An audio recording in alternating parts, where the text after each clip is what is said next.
Pendengar RRI, selanjutnya kita akan ikuti bersama dialog interaktif untuk sore hari ini dengan topik PPS tinggal sebentar lagi, dipandu Ivon Momo langsung dari Studio 1 RRI Tahuna. Baik, selamat sore pendengar dan pemirsa Radio Republik Indonesia dimanapun Anda berada. Senang jumpa di sore hari ini. Assalamualaikum warahmatullahi wabarakatuh. Salam sejahtera untuk kita semua. Dan pendengar, untuk topik kita di sore hari ini, program pengungkapan sukarela tinggal sesaat lagi. Dan narasumber kita di sore hari ini kami hadirkan yang pertama dengan Bapak Imam Kasroi. Apa kabar Pak Imam? Alhamdulillah baik, sehat Ibu Ivon. Iya. Mudah-mudahan para pendengar dan pemirsa juga dalam keadaan sehat, ya, usahanya lancar. Mudah-mudahan dalam keadaan baik, usahanya juga lancar. Iya, Pak Imam adalah Kepala Kantor Pelayanan Pajak Pratama Tahuna. Betul. Dan narasumber yang kedua, saya perkenalkan dengan Bapak Iwayan Sekin, ya, penyuluh pajak Kantor Pajak Pratama Tahuna. Selamat sore Pak Wayan. Selamat sore. Iya, sehat juga ya, semangat. Alhamdulillah sehat. Iya, baik. Dan pendengar, Anda juga bisa bergabung atau memberikan sumbang saran kepada kami melalui 0822 9650 7623. Sekali lagi 0822 9650 7623. Baik, ya. Pendengar kita dan pemirsa, kita langsung saja ulas terkait dengan PPS ini dan sudah sejauh mana, karena ada batas waktunya ya, sampai tanggal 30 Juni 2022. Ya, baik, ya Pak Imam, ya, untuk program ini, program pengungkapan sukarela yang ada di Indonesia secara keseluruhan, khususnya kita yang ada di Kabupaten Kepulauan Sangihe, juga Talaut dan Sitaro ya, karena KPP wilayahnya meliputi 3 kabupaten, KPP Pratama Tahuna. Iya. Sejauh ini sudah berapa persen pencapaian targetnya untuk program ini? Silakan Pak Imam. Terima kasih Bu Ivon, pemirsa dan para pendengar semua. Untuk program pengungkapan sukarela ini, seperti yang kami sampaikan beberapa waktu yang lalu, bahwa target angkanya memang tidak ditentukan. Jadi tidak ditentukan. Namun demikian, untuk kami, untuk Tahuna itu kita mentargetkan bisa memperoleh di atas nominalnya, harapannya di atas 3 miliar Ibu.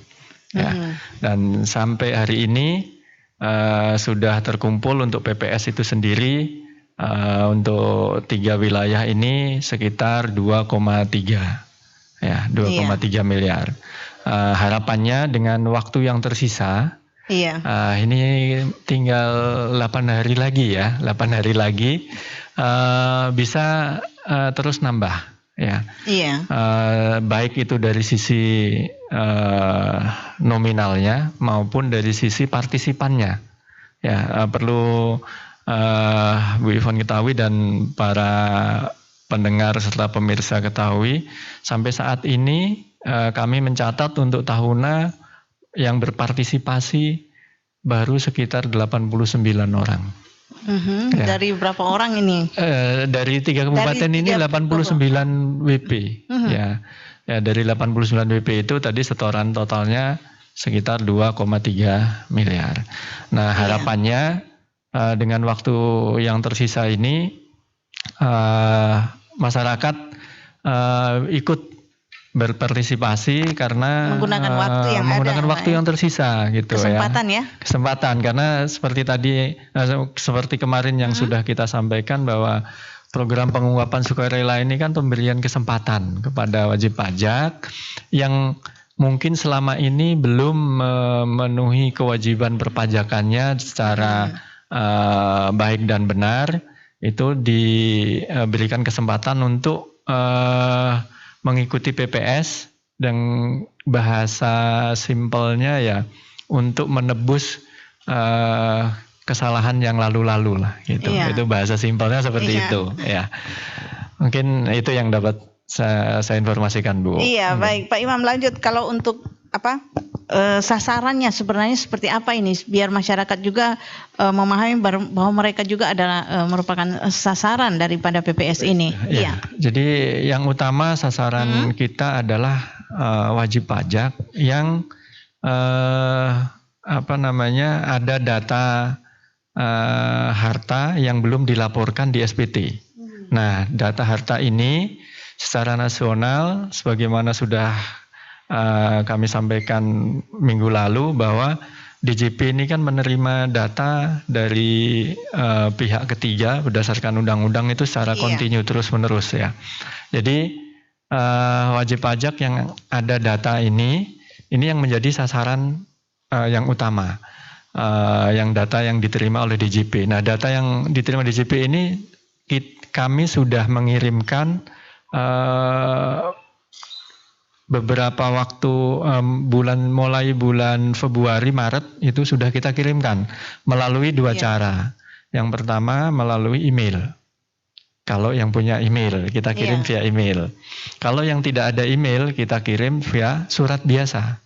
Ya, via pos atau kurir. Iya, memastikan kalau melalui surat biasa itu sudah sampai pada yang bersangkutan. Yang bersangkutan. Ya, jadi kami sekitar bulan Mei kemarin kami turunkan teman-teman pegawai KPP Pratama Tahuna untuk terjun langsung ke ke alamatnya, jadi ke lurahnya, ke kelurahan. Kerja ekstra berarti Pak ya? Karena memang kita pahami Ibu salah satu kendala dan tantangan kami adalah alamat yang umumnya dipakai oleh wajib pajak di Nusa Utara ini itu paling kecil adalah RT RW, jadi tidak ada nomornya. Jadi rata-rata misalnya Bu Ivon alamatnya mohon maaf mana Sawang Bendar misalnya ya. Ini kita misalnya saja. Misalkan ya. Sawang Bendar gitu hanya Sawang Bendar RT 5 RW 1 sampai di situ saja. Jadi mungkin kalau yang dikirim via surat, via pos, via kurir mungkin belum nyampe atau tidak sampai. Makanya untuk memastikan bahwa surat ini sampai ke sasarannya, ya bulan Mei itu kami turunkan teman-teman untuk ke kelurahan supaya sampai ke sasaran. Jadi sasarannya wajib pajak yang ada data di DJP dan SPT belum dilaporkan di SPT. Nah, sasaran PPS yang kedua adalah selain bisa saja di luar dari yang ada data di DJP tadi, tapi memang selama ini tidak dilaporkan di SPT, jadi bisa mengungkapkan dengan sukarela sendiri.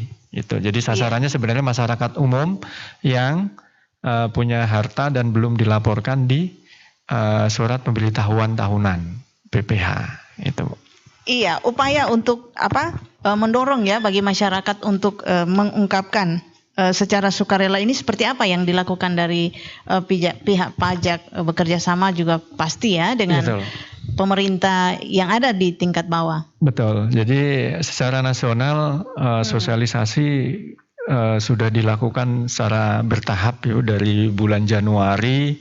Dari awal ya? Dari awal ya, dari awal sudah secara nasional baik melalui channel YouTube, Twitter, media sosial yang lain. Kemudian kita juga semacam kayak roadshow secara nasional itu bersama Ibu Menteri Keuangan, bersama Dirjen Pajak itu bergilir di beberapa tempat. Untuk wilayah Sulawesi kemarin di Makassar pusatnya. Nah, Makassar ini dilakukan baik secara luring maupun daring. Nah, luring beberapa ada yang diundang karena pandemi dibatasi, Bu. Jadi hanya seingat saya yang dari wilayah Tahuna hanya 1. Kemudian yang lainnya yang WP-WP prominent itu kita undang di Hotel Dialog mengikuti sosialisasi itu bersama-sama secara online gitu. Nah, itu untuk tingkat nasional. Nah, untuk tingkat Kanwil maupun KPP sendiri, kami pun melakukan sosialisasi. Salah satunya ya ini melalui kerjasama dengan RRI, ya kita supaya bisa dijangkau oleh seluruh masyarakat yang tidak punya akses informasi berupa internet yang tidak bisa. Jadi bisa diharapkan kami adalah bisa menjangkau via siaran radio. Kemudian kita menyediakan di titik-titik untuk tempat informasi dan pelayanan PPS itu sendiri. Lokasi strategis. Lokasi dan yang biasa kita lakukan juga misalnya di Talaut itu ada KP2KP di sana. Kemudian teman-teman di KP2 Talaut juga kita minta untuk membuat pos atau semacam pojok pajak PPS ya. Itu ada di Lirung, ada di Beu ya. Kemudian yang di Sitaro kita ada pojok pajak juga di Sitaro di Ruko Ulu di Ulu Siau. Kemudian untuk yang di Sangihe kita selain di kantor pajak sendiri itu mulai besok kita ada di pusat perbelanjaan Megaria, kemudian ada di bank BRI, BNI, kita bikin pos-pos, kemudian ada di pelabuhan juga kita bikin pos di sana. Bahkan sampai untuk mudah dijangkau masyarakat. Ya, yang mudah dijangkau dan bahkan sampai hari libur pun rencana untuk minggu ini sampai akhir bulan hari libur pun kita buka. Untuk memaksimalkan itu. Baik itu masyarakat yang mau bertanya, memperoleh informasi maupun nanti langsung pelayanannya itu bisa. Berarti ada petugas di sana, Pak? Ada petugas. Okay. Ada petugas nanti. Jam kerja, Pak ya? Jam kerja. Iya. Khusus untuk yang di pelabuhan sampai malam. Ada di sampai jam 19 lah sampai kapal itu kapal malam berangkat dengan keberangkatan kari kapal gitu. Jadi harapannya kan kalau ada kapal keberangkatan banyak warga dan masyarakat yang ada di situ. Jadi kita bisa menyampaikan informasinya dengan lebih terjangkau oleh masyarakat. Lebih mudah. Iya, baik. Ya, saya ke Pak Wayan. Ya, Pak Wayan ini biar masyarakat juga lebih tahu, lebih memahami. Memang sudah disosialisasikan. Pertajam lagi Pak Wayan terkait dengan bagaimana cara program pengungkapan sukarela ini, mengingat waktu sudah semakin dekat batas waktunya. Silakan Pak Wayan. Terima kasih pada kesempatan yang berbahagia ini. Selamat sore para pemirsa Radio Republik Indonesia dimanapun Anda berada, terlebih khusus seluruh wajib pajak yang berada di wilayah Tahuna, Siau dan Talaut. Pada kesempatan hari ini dan di sore hari ini, apa yang seperti Ibu tanyakan tadi, bahwa program pengungkapan sukarela ini diatur oleh Undang-Undang Nomor 7 Tahun 2021, yaitu tentang harmonisasi peraturan perpajakan. Nah, di sini di dalam program pengungkapan sukarela di sini diajak seluruh masyarakat yang mempunyai penghasilan atau harta yang belum dilaporkan di dalam SPT tahunannya, yaitu untuk tahun 2016 sampai dengan tahun 2020, maka di situ dihimbau atau diajak untuk berpartisipasi dengan sukarela untuk mengikuti program ini. Terima kasih, Pak. Iya Pak, iya menarik ya untuk topik hari ini.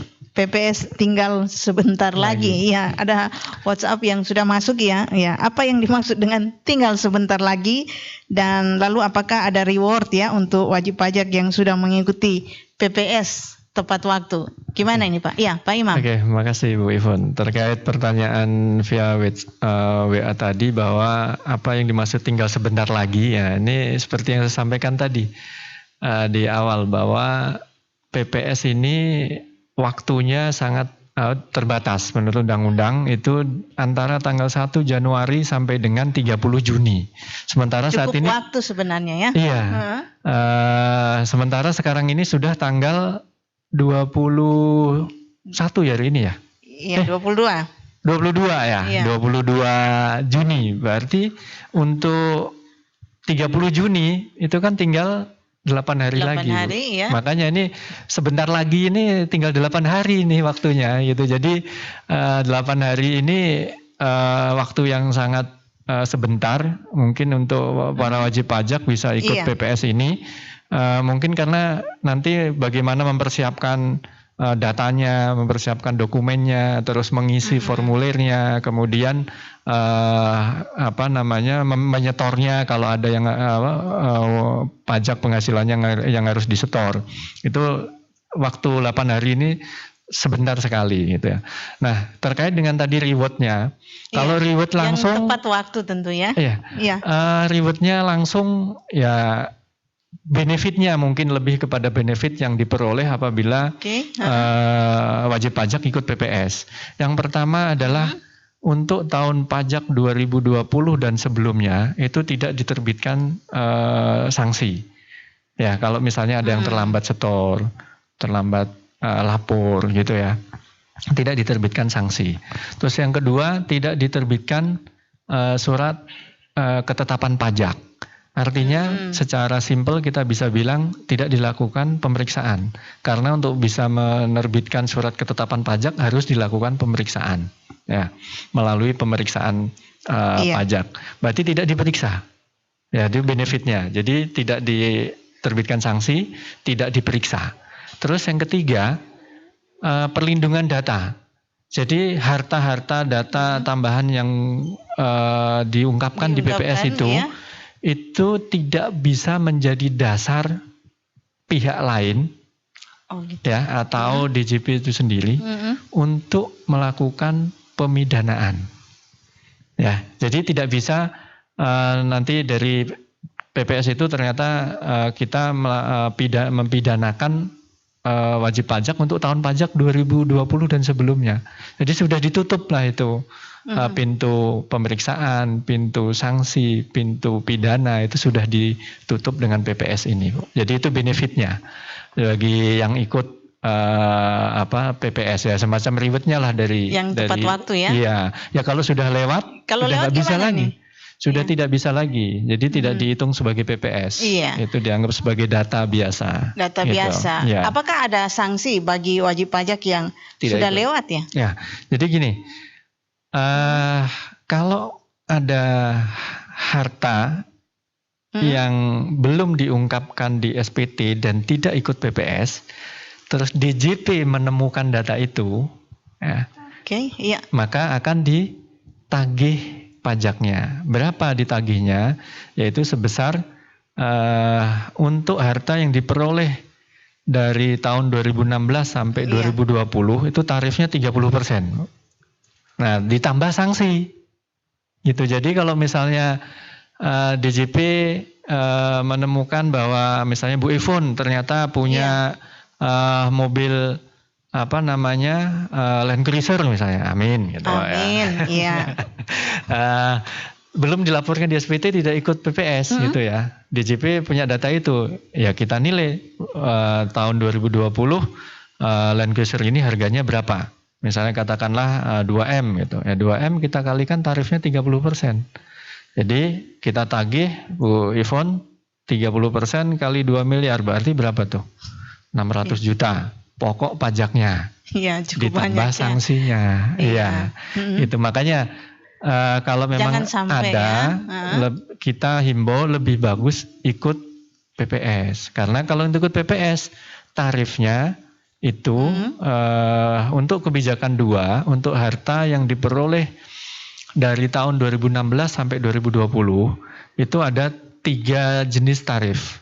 Yang pertama 18%. Oh ya. Kalau aset itu aset di luar negeri, misalnya Bu Ivon punya harta yang belum dilaporkan di SPT di Singapura.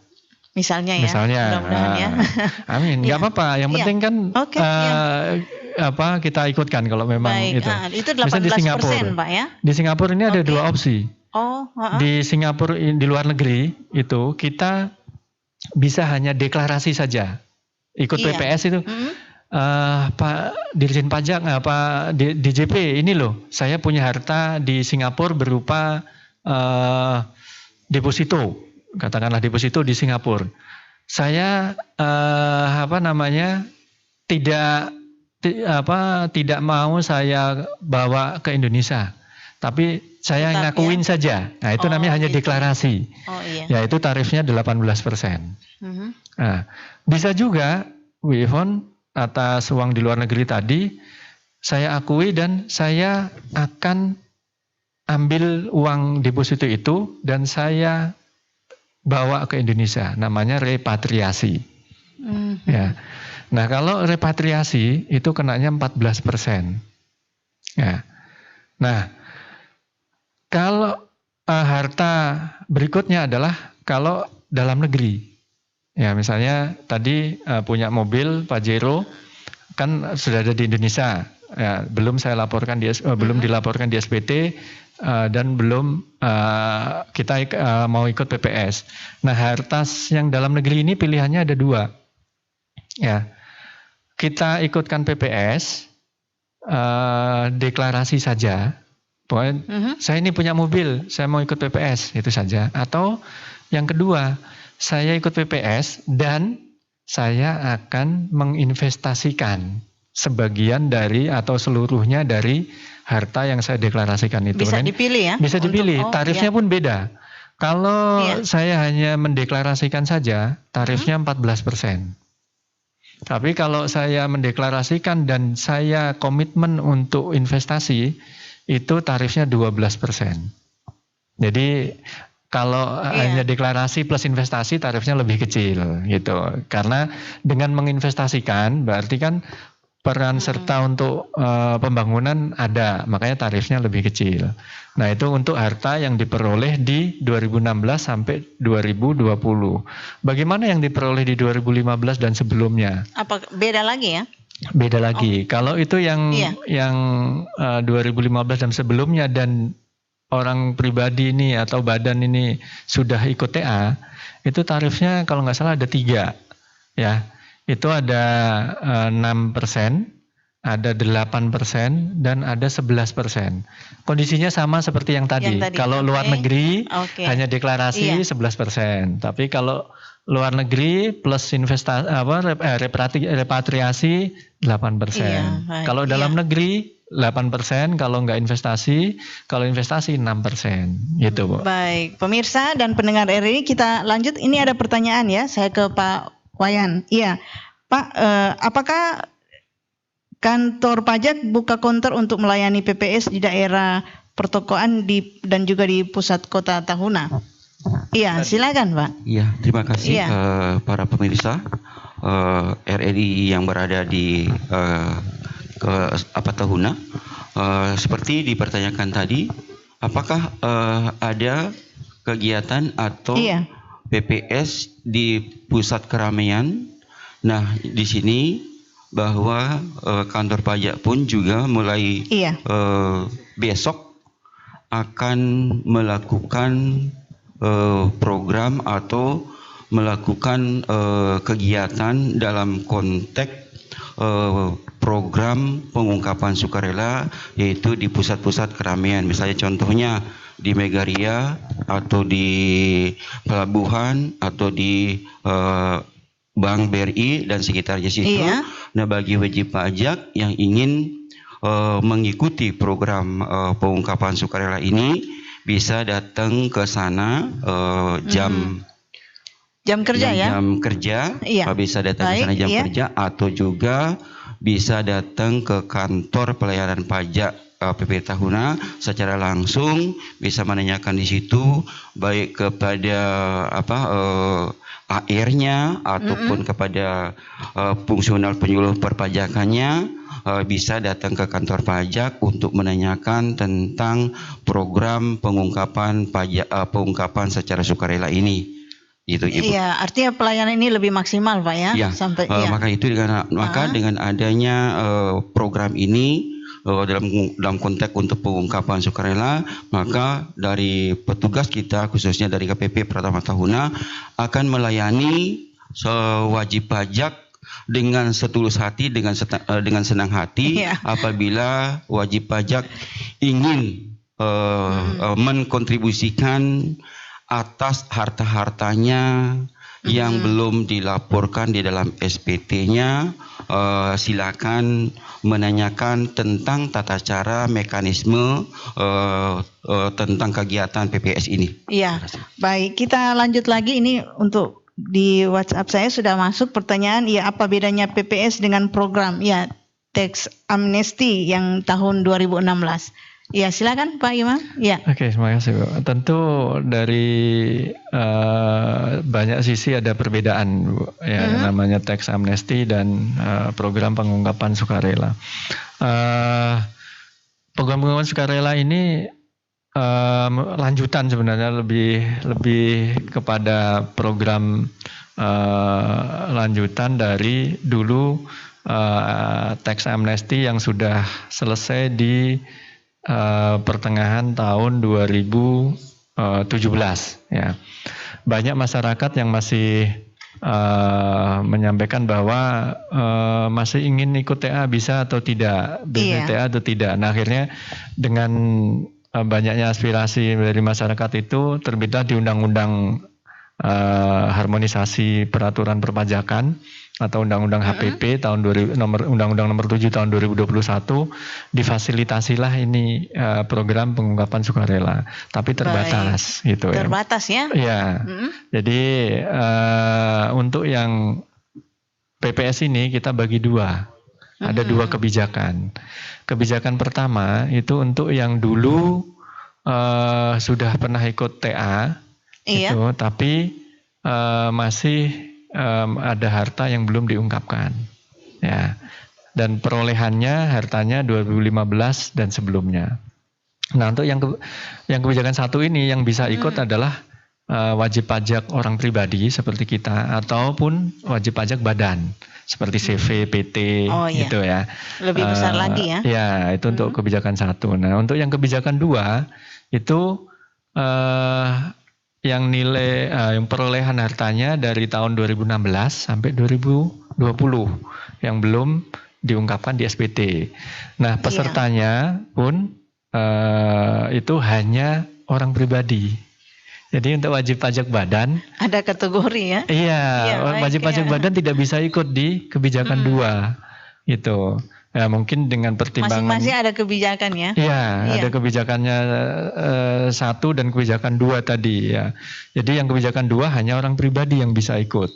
Jadi kita orang pribadi ini diberi kesempatan lebih luas lagi untuk ikut kebijakan dua maupun kebijakan satu.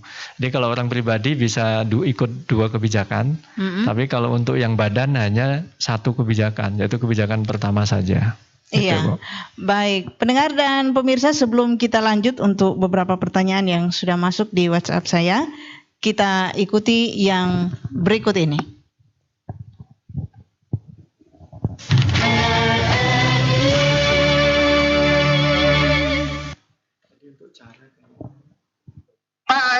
Pangko isai nengetu.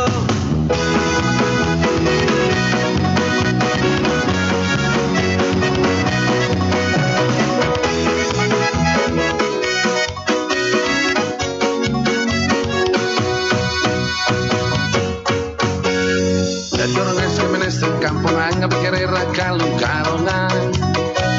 Biar tenatang mau uga kurang ketua lagi selambungan. Ureng kengkeng ureng orang keng-keng, abe keng-keng. Mai ko kita kebi samun tuang morele kebi dalam dohan. Tentang kona ustad turuhan dari ngeko lalibuhan. Dari ngeko abe plengko. O banalang keng-keng nang matu ida kerepekeng. Mai sento kentu malakerekan numpeheng.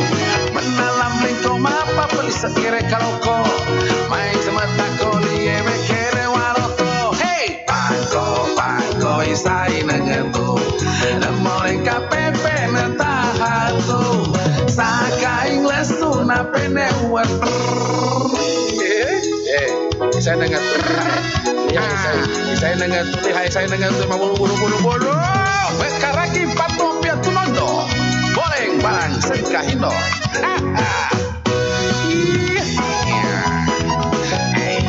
memang atu mengaku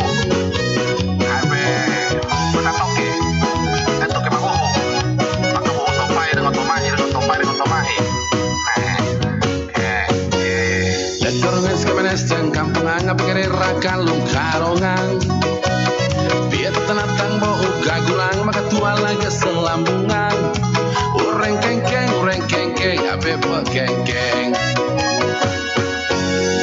mai ko kita kebisa muntuang orele kebi dalam ondohan hey tentang kona ustad turuhan dari ngeko laliwan dari ngeko abe buat plengko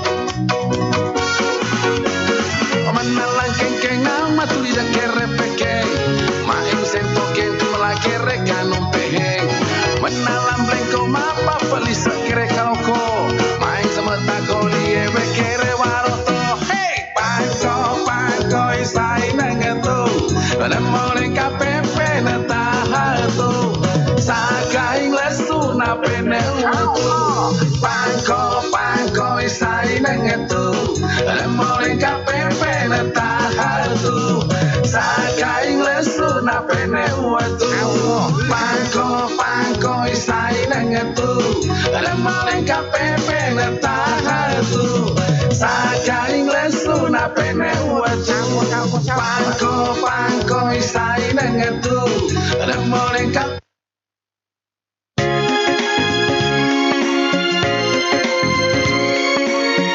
Satu kanal inspirasi.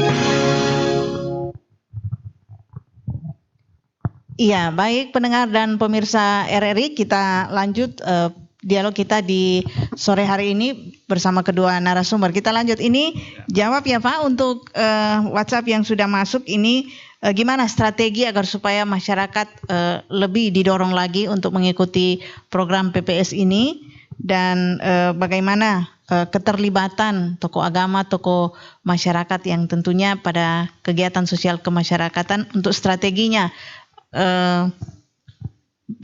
partisipasi masyarakat untuk ikut program ini. Silakan Pak. Terima kasih Bu Ivon.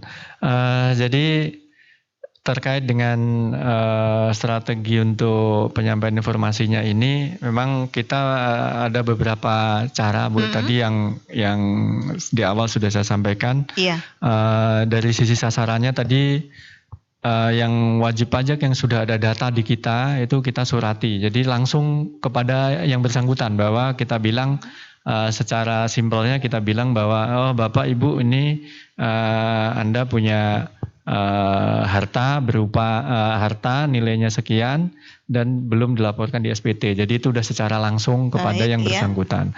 Kemudian informasi, penyampaian informasi umum melalui media sosial, melalui tempat-tempat keramaian itu mulai kita lakukan juga. Cuma ini tadi bagus sekali masukannya. Peran tokoh agama, tokoh agama, tokoh masyarakat juga, tokoh masyarakat ya. Terima kasih sekali masukannya. Nanti setelah ini kita akan masih ada waktu. Saya masih optimis kita masih bisa nanti coba kita gandeng tokoh masyarakat dan tokoh agama untuk menghimbau, mengajak anggota masyarakatnya untuk ikut PPS. Tapi sebenarnya sasaran kami yang lebih luas, Bu Ivon, bahwa kita bukan hanya jangka pendek untuk PPS saja sebenarnya. Jadi kita harusnya ke depan kita ingin membangun bahwa masyarakat yang tax minded atau yang sadar dan peduli pajak, karena memang pajak ini perannya sangat besar bagi negara kita ya, untuk sarana dan prasarana jalan ya, untuk bangun rumah sakit, untuk bangun sekolah, biaya pendidikan, mungkin sekolah dasar di sini sampai SMP masih gratis lah, yang negeri Dana bos ya. Yang negeri, sekolah negeri, untuk sekolah negeri kita gratis, ada SD saja atau sudah SMP, SMA. Nah itu tergantung dari daerah masing-masing. Nah itu kan biayanya sumbernya dari pajak. Kemudian subsidi, misalnya subsidi bahan bakar ya, BBM, kemudian subsidi pupuk dan lain-lain itu juga sumbernya dari pajak. Makanya yang lebih kita bangun ke depannya adalah sebenarnya masyarakat yang tax minded tadi yang saya bilang, masyarakat yang sadar dan peduli tentang pajak. Ini berpengaruh untuk semua sektor pembangunan. Semua sektor, Pak Ilham, ya. Nah, PPS ini hanya semacam pintu gerbang saja, gitu ya, pintu gerbang untuk membenahi administrasi perpajakan ke depan. Karena mungkin ini sebagai tambahan informasi, Bu. Iya, silakan. Bahwa DJP secara berkesinambungan itu melakukan reformasi, ya, reformasi perpajakan. Untuk saat ini kita secara internal sudah melakukan reformasi yang disebut dengan PSAP, pembaharuan sistem administrasi perpajakan. Nah, di sini ada kemudahan ya untuk menjangkau itu. Administrasinya ini nanti ke depan yang kita benahi, reformasi. Salah satunya karena ada amanat Undang-Undang HPP juga yang nanti menggunakan NIK, ya, NIK sebagai identitas untuk perpajakan. Jadi NPWP itu nanti isinya adalah NIK, nomor induk kependudukan kita. Ada perubahan ya? Iya. Nah, karena ini nanti mendasar karena pakai NIK, hampir semua kegiatan kita pakai NIK kan, dari kita beli kendaraan bermotor pakai NIK. Kita buka rekening pakai NIK, ya toh. Kita beli tanah dan bangunan BPN pakai NIK. Oke. Ya. Jadi NIK ini karena nanti untuk sarana administrasi perpajakan, jadi dengan PPS ini kita benahi lah, kita mulai startnya 2021 nih, kita benahi datanya dan administrasinya. Jadi ke mulai depan. Kapan itu, Pak? NPWP itu ganti nanti dengan NIK? NIK, kalau secara undang-undangnya kan 2021 berlaku, praktis 2022 sebenarnya harus sudah running. Tapi karena butuh administrasi, butuh penyesuaian, ya jadi running menggunakan NIK mungkin ya sekitar akhir-akhir tahun atau awal tahun depan. Diawali dengan salah satunya dengan PPS ini untuk memperbaiki database perpajakan dari wajib pajak semua. Karena di sini nanti pasti ada informasi NIK-nya juga ada. Iya, jadi PPS sudah mengawali juga. Mengawali dulu ya. Makanya untuk yang tadi di awal saya bilang itu adalah pemberian kesempatan untuk dalam simpelnya untuk menebus yang lalu-lalu, yang kesalahan yang lalu. Itu kita tutup di 2020, kita mulai yang di 2021 administrasinya. Mulai dari NIK-nya, SPT-nya sudah betul, aset data hartanya di surat SPT sudah betul, utangnya sudah betul, data keluarganya sudah betul, dan yang lain-lainnya sudah betul. Jadi nanti ke depannya lebih mudah. Iya, baik. Ya, sebelum kita perluas lagi terkait dengan cara ya untuk PPS ini, ya saya ke Pak Wayan. Ya, Pak, ini ada pertanyaan, kalau warisan dari orang tua bisa enggak diikutkan dalam program PPS ini? Silakan Pak Wayan. Iya, terima kasih pada kesempatannya. Apabila wajib pajak orang pribadi yang hartanya itu adalah warisan daripada orang tuanya, berarti dalam konteksnya di sini wajib pajak itu harus melaporkan hartanya itu lewat SPT terlebih dahulu. terdaftar dulu ya di SPT. Laporkan dulu hartanya itu atas warisan yang diberikan oleh orang tua.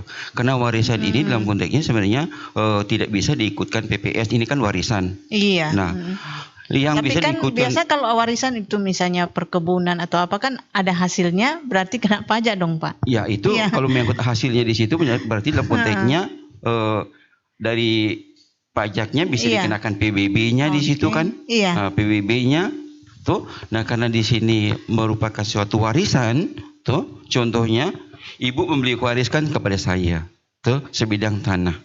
Nah, sekarang warisan ini kan bukan hasil saya, melainkan hasil dari para orang tua saya yang diberikan kepada saya. Baik, nah, gitu. Nah, karena statusnya saya sebagai wajib pajak dalam hal ini tuh, itu bukan hasil keringatnya saya, melainkan adalah hasil daripada orang tua. Pemberian orang tua. Nah, sekarang apabila saya mempunyai harta yang lain dari hasil kegiatan saya dalam ada program pengungkapan sukarela ini, itulah yang saya harus ikutkan di pengungkapan sukarela ini. Iya. Gitu. Maka seperti juga kepala kantor saya sampaikan tadi itu tentang moto daripada DJP tadi itu seperti APBN dan APBD. Nah, di sini kan moto daripada DJP itu adalah DJP kuat, Indonesia maju. Nah, kalau kita berbicara Indonesia maju, intinya dari mana kita harus bicara? Harus intinya dari DJP-nya kuat, penerimaannya kuat. Apabila penerimaan pajaknya kita kuat, maka Indonesia otomatis dia akan mengalami kemajuan yang secara signifikan. Dari sisi penerimaan negara yang bersumber dari pajak itu sendiri. Iya, diperkuat oleh wajib pajak yang taat ya. Sendiri, gitu. Iya, baik, silakan Pak Imam. Ini cara yang untuk program ini. Ya, jadi mungkin sebelum saya sampaikan mengenai cara untuk mengikuti PPS ini, mungkin saya tambahkan sedikit tadi silakan, untuk terkait dengan warisan ya. Kalau untuk yang kebijakan 1 itu dulu ada ketentuan bahwa warisan itu bisa diikutkan dalam PPS apabila atas harta warisan itu belum dilaporkan atau belum dipenuhi kewajiban perpajakannya oleh pemberi waris. Ya, itu untuk kebijakan 1. Artinya ya boleh, silakan mau diikutkan di PPS atau cukup pembetulan SPT saja. Yang penting kaitannya warisan hibah itu harus bukti-bukti terkait bahwa itu memang ahli waris, bahwa warisannya itu adalah harta, itu memang harta warisan, itu dilengkapi.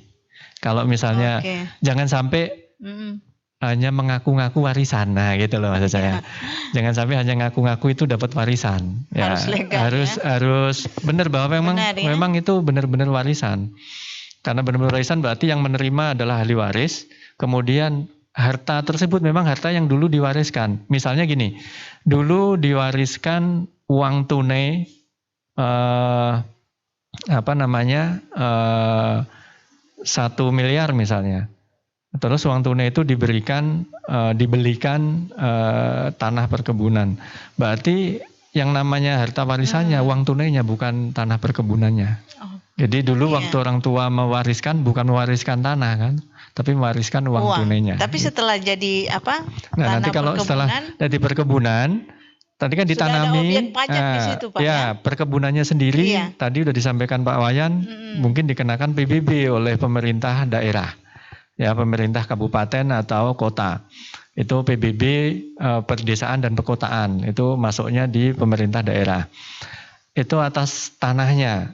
Nah, kalau ditanami kelapa, ditanami cengkeh, ditanami pala, ada hasilnya. Nah, ini hasilnya ini adalah objek pajak penghasilan. Karena ada hasil. Ada hasil.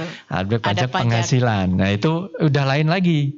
Iya. Bukan berarti tanah ini dulu warisan dari orang tua saya, ada kebunnya, nanti hasilnya dari pohon itu, karena ini kan warisan, bukan objek, bukan. Itu hal yang berbeda. Ya, jadi yang warisan tanahnya, tapi hasil dari tanah ini, hasil dari perkebunan itu adalah objek penghasilan. Oke, kemudian kita lanjut ke caranya. Nih, bagaimana caranya ikut PPS? Yang pertama, tentu syaratnya terpenuhi. Syaratnya harus punya NPWP. Kalau belum ber-NPWP berarti ya daftar dulu bikin NPWP, ya. Punya NPWP. Yang kedua, mengaktifkan akun di DJP online. Jadi djponline.pajak.go.id.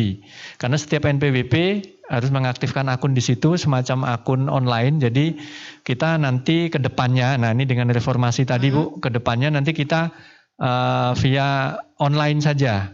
Ya, banyak dengan online saja.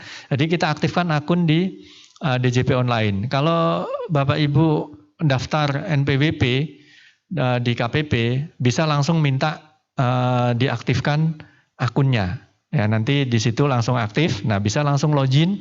Nah, setelah login di situ ada menu PPS. Program pengungkapan sukarela. Jadi setelah login ada menu PPS, tinggal klik aja nanti. Ngedownload formulirnya, tinggal diisi di situ.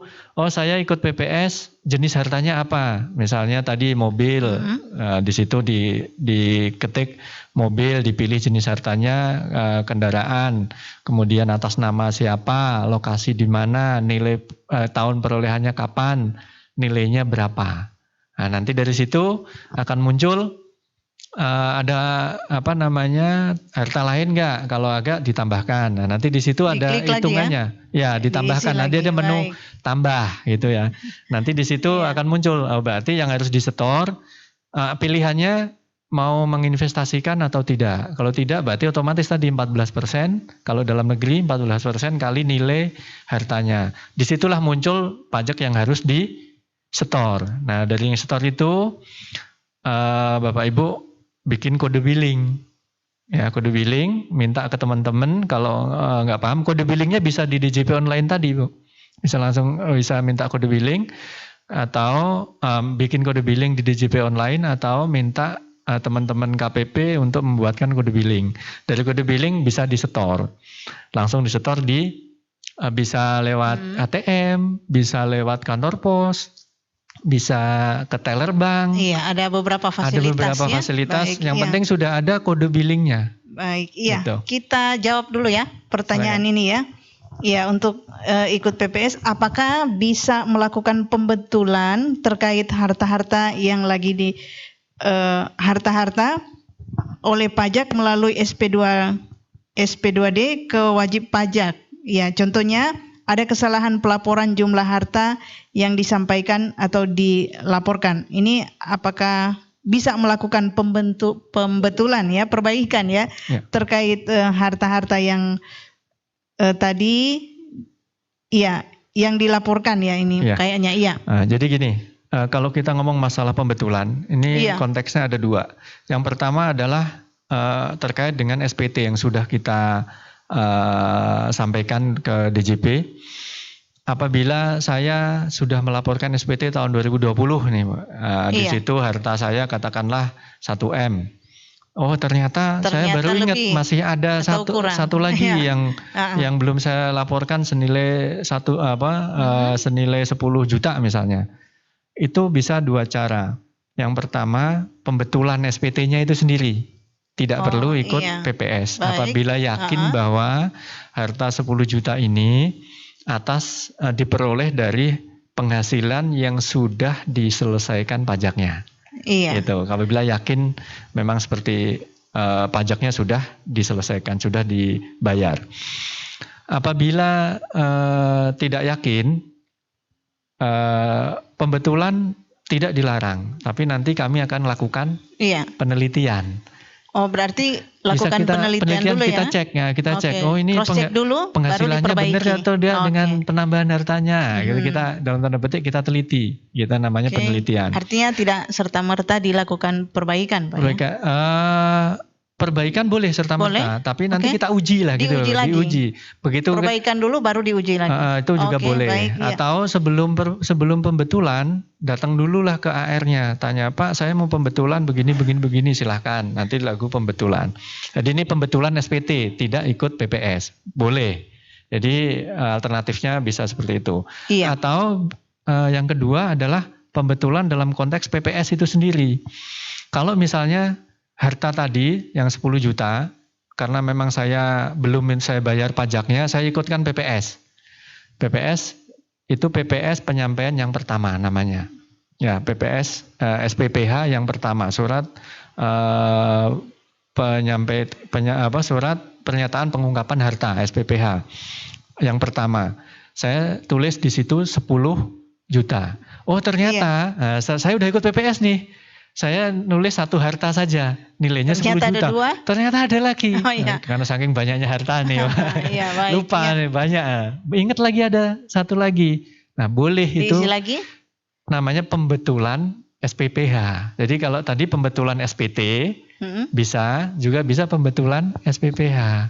Nilainya baik itu misalnya nilainya keliru atau nilainya kurang, bisa ditulis di situ. Ada SPPH kedua, ketiga. Baik. Tidak dibatasi. Baik, gitu. Tidak dibatasi. Yang penting waktunya sebelum paling lambat 30 Juni. 30 Juni. Gitu. Baik, Pak Imam dan Pak Wayan sudah di penghujung. Silakan closing statement Pak Imam untuk program ini. Oke, terima kasih Bu Yvonne dan pemirsa pendengar RRI semuanya yang insya Allah diberkahi oleh Tuhan Yang Maha Esa. Sebagai closing statement, kami sampaikan bahwa PPS ini adalah pemberian kesempatan atau fasilitas kepada masyarakat secara luas untuk dalam bahasa mudahnya menebus kesalahan-kesalahan yang lalu-lalu. Ya, maka dari itu silahkan ikut program PPS ini. Mumpung waktunya masih ada 8 hari lagi, ikuti program ini. Apabila belum paham sepenuhnya, silahkan tanya kepada kami, kepada petugas kami di tempat-tempat yang pos-pos yang sudah kami sediakan. Jadwalnya pun sudah kami launching. Apabila di pos-pos tadi masih belum puas, silahkan datang ke kantor pajak. Langsung ke feel kantor. free. Bisa langsung ketemu Bapak juga ya? Bisa, silakan. Feel free, yang penting di jam kerja kami. Manfaatkan waktu yang tersisa untuk ikut PPS. Dengan ikut PPS, kedepannya administrasi perpajakan dan kewajiban pemenuhan kewajiban perpajakan Bapak Ibu semua bisa lebih baik lagi. Dan harapannya ke depan akan menjadi pajak menjadi kuat. Kalau pajak kuat, Indonesia maju. Baik, ya, taat pajak Indonesia maju. Terima kasih Pak Imam atas penjelasan semua bagi pendengar dan pemirsa, dan terima kasih Pak Wayan dan pendengar pemirsa RRI dimanapun berada. Demikian bersama dengan kantor pajak Pratama Tahuna. Semoga bermanfaat. Selamat sore. Wassalamualaikum warahmatullahi wabarakatuh. Salam sejahtera bagi kita semua. Selamat sore. Selamat. Radio Republik Indonesia RRI